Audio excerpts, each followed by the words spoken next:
that's not an adult beverage, right? That's a soda pop. Is that correct? That's a Coors Banquet. I can't have Bud anymore.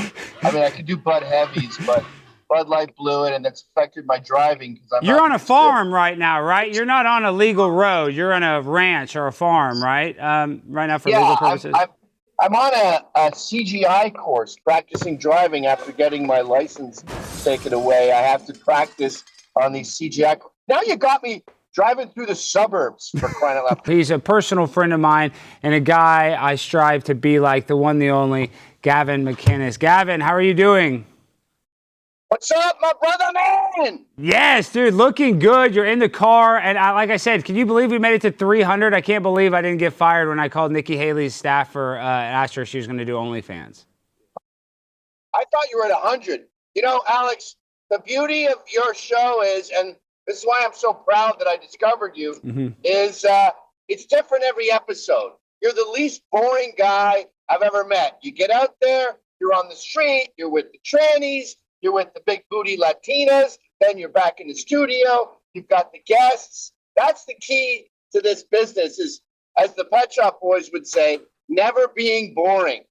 Gavin, coming from you, I don't want to just sit here and kiss your butt the whole time. I'm not just saying that means the world, that you couldn't have been any nicer. And Gavin, I don't want to just sit here and kiss your butt, but I do strive to be like you. I want to talk about a little bit of the drama that I've been in with Milo. Milo came and attacked me. I like Milo. I think Milo and he shared a clip with a mutual friend. I don't think he's mad at me.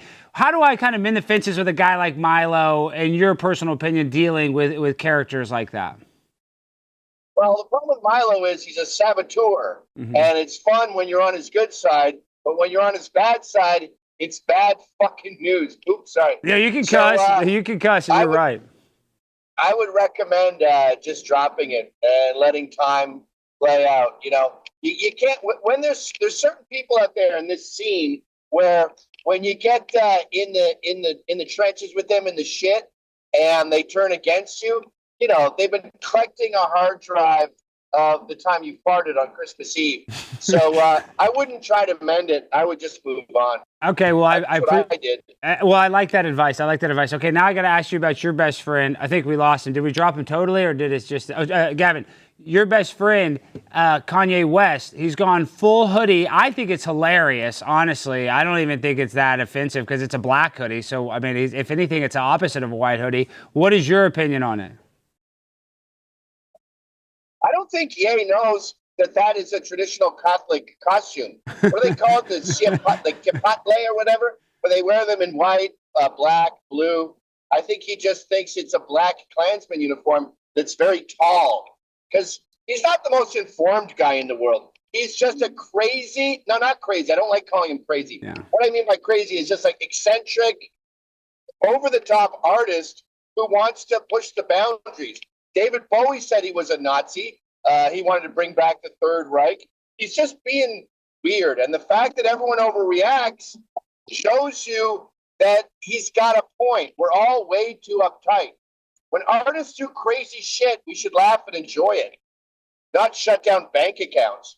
You're exactly right, Gavin. And you've had your bank account shut down. And your friend of the show, a radio icon, Anthony Cumia, just signed with WABC. I love that signing. I want to get into that. But is there a place at WABC for you, Gavin? You should have. If you were at WABC, you would have a hit show immediately, in my opinion.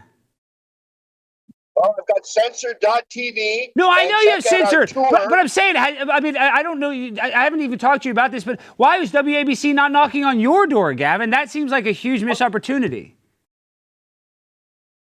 Simmer down. We're getting to that. So you go to censored.tv/tour. Can you still hear me? Yeah, I got you. I can hear you.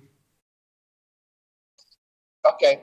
Censored.tv/tour. Censored.tv. No, but I am a different category of band. I am perma-banned because of the Proud Boys. The fear is that I'll start a revolution.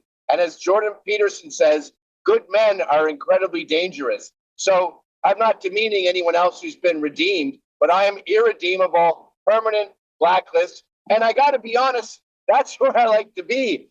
I don't want to be normal. Why be normal?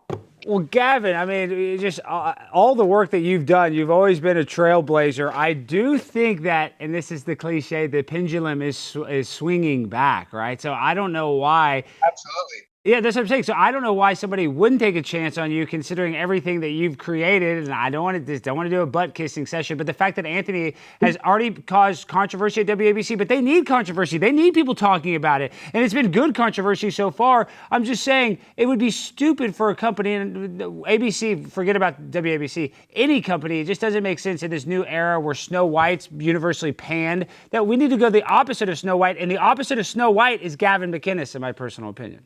Yeah, you got to separate me from that. I'm never coming back. I'm like the dark horse. But you're right that Anthony being on WABC is a major turning point. The culture is switching. People are sick of trans sports. People are sick of these blue haired. One of the reasons they're giving Jasmine Crockett so much airtime is because the DNC realizes that they got to step back, and they're bringing in the losers like when the outfielders are allowed to pitch at a game that's 40-0.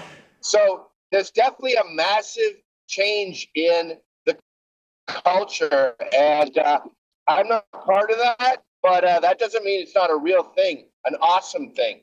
Well, I would argue that you are a part of it. I mean, considering you and Anthony Hello? have. Can you hear me? Yeah, I got you. I can hear you. I don't know if you can hear me. We'll only keep you up for a couple more minutes. So, Gavin, everybody needs to go to Compound Censored. I love the connection. You and Anthony do a weekly show where he can be uncensored. But now this is a tough question. John Castimedes, it's hard to say his last name, but billionaire, he did recently say, this is the one hard question, if Anthony says anything anti-Semitic, he'll be kicked off the air. But I know Anthony is not anti-Semitic. I've had conversations with him privately. He's not anti-Semitic.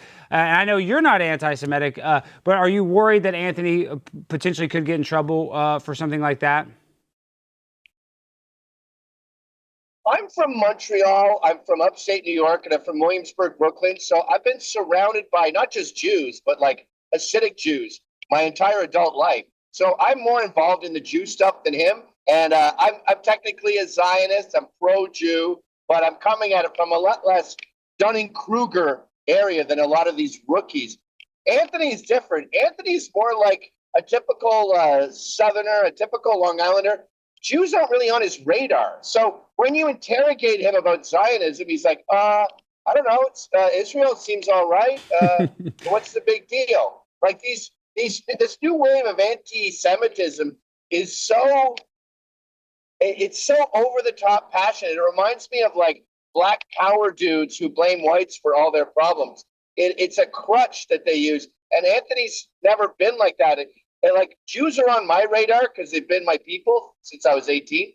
But Ant is not, like, you might as well ask him about the Amish. So no, I wouldn't be worried about him going full Nazi. Yeah, me neither. I know that he's not because I've actually talked to him about it, and no, he has no critiques like that. But this is what's crazy is that they might say that, even though you speak positive, they label you far right, they label potentially Anthony far right. But then you see that they're declassifying information that Hitler might have ran away to Argentina, which I firmly believe. I don't believe Hitler killed himself, Gavin, because he was an animal lover. Germany was one of the first countries to create animal protection laws.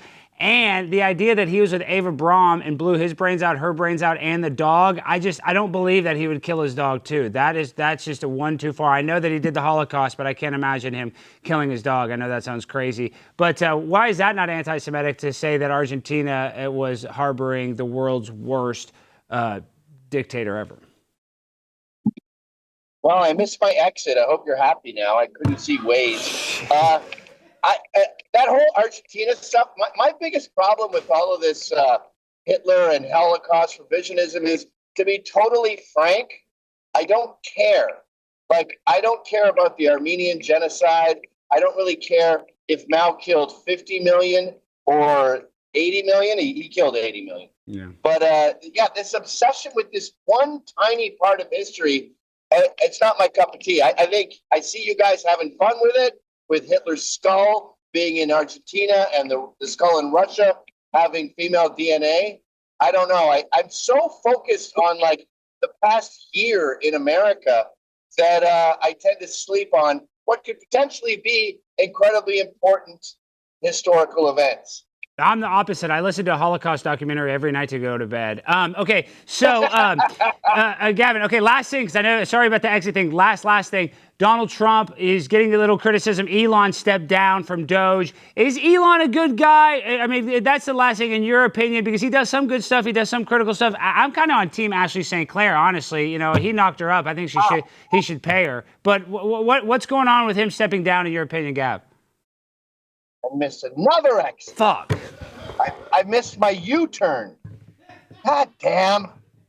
Just one more minute. Just one more minute, Gavin. I'm sorry. And you're not, and that's not an adult beverage, right? That's a soda pop. Is that correct? That's a Coors Banquet. I can't have Bud anymore. I mean, I could do Bud Heavies, but Bud Light blew it, and it's affected my driving because You're on a farm right now, right? You're not on a legal road. You're on a ranch or a farm, right? Right now for legal purposes. I'm on a CGI course, practicing driving after getting my license taken away. I have to practice on these CGI. Now you got me driving through the suburbs, for crying out loud. Sorry, what was your last question? Last question is Elon, him stepping down. Is that good, bad? This is a solo cup full of piss, by the way. That's the only way you could drive without being pulled over. You are the most legendary live urinator. You did it against Destiny. That was a legendary urination. And you also had a legendary, what was it? The wacky tobacco penis on Nerdrotic. What are those called? Floppy cock? That was my penis. When I told Chrissy Meyer that, she goes, that looked exactly like a real penis. And I go, yeah, real penises tend to do that. Well, let's not tell YouTube. What's your question before I miss my exit? Okay, last question. Elon Musk steps down from Doge. Is this good? Is he crooked? He wants to put a computer in your brain to be able to get an erection. I mean, is he a good guy or is he a bad guy, Gavin? You know, he does fit a lot of the criteria of Satan with the putting the chip in there and controlling the narrative, and how is it the Book of Revelations where they talk about how that Satan will come as a savior, and we'll all think he's saving us, and he'll argue that he's uniting everyone together, but he'll actually polarize everyone, and that's when he takes over. But I think that's just a coincidence. All I know is he was elected to cut waste. He discovered fraud. He discovered a scam that the government was using to launder hundreds of billions of dollars, and no one is treating him like a hero. Can you imagine if Kamala Harris did this, how much everyone would be freaking out? They'd be like, well, you doubted her, and here she is cutting waste, saving the country. It just shows you that we're so polarized that even when someone does exactly what they said they're going to do and cuts a scam, a money laundering scheme, the first reaction is a 25-hour Adderall-induced pissing in your diaper rant where you go, everyone's crying, everyone's scared. Yeah, this is, politics is sports to most people, and they won't admit, shit. Okay, all right, Gavin, we know we got to let you go. Last question, is Elon the daddy of Ashley St. Clair's baby? Because they say they're going to do a paternity test. Maury retweeted him. Is he the actual dad? He seems like the dad. Me Ashley too. Doesn't seem like she'd lie about something like that. You just cost me about 20 mintes in wrong turns. In fact, I'm going to break the law here and do an illegal U-turn. Well, technically, you're already breaking the law. You're drinking a Coors Banquet, and that's technically already. No, don't blame Coors. This is on you. That's true. This is my fault. Well, Gavin, thank you for blazing the trail that people like myself can follow. I wouldn't be Alex Stein if it wasn't for Gavin McInnes. You did discover me. It's always a privilege and always a pleasure. Drive safe, brother, and I'll hit you up. Hold on. I want to say something. Yes, sir. Everyone is talking about the Yankees bats and how should the Mets use those bats. I'm a Mets fan, but I will concede that to use a magic bat, you have to be able to hit the ball. So it's one thing for people to say, oh, I discovered Alex Stein and I gave Alex Stein a break. That's just the bat. The thing about Alex Stein is he actually hit the ball. You hit the ball and you keep hitting it out of the park. And that's why you're successful. Opportunities, schmopportunities. This kind of success is 99% sweat. And I've seen nothing but sweat from you. That's why you're winning. You're the man, Gavin. Wow, that means a lot. And those torpedo bats, though, I think that's going to change this. Should they outlaw those or let them? I think say let them play with them. Dude, it just changes the sweet spot on the bat. Anyone can use them. The Yankees are hitting it out of the park because they're literally hitting it out of the park. I hate their guts, but they're winning justifiably, and so are you. And so are you. All right, guys, everybody go give a shout out and a subscription to Compound Censored. It is a great incubator of a lot of talent. It is it's worth a subscription. Thank you, Gavin, and hopefully I'll talk to you for the next 300 episodes. So you're the man. Drive safe. Coors. We love you, Coors. No Miller Lite, no Bud Light, none of that tranny fluid. We drink Saratoga and Coors. God bless you, Gavin. Be safe, brother. Cheers, pal. My grind so refined, I got no time for no games. Ask yourself why.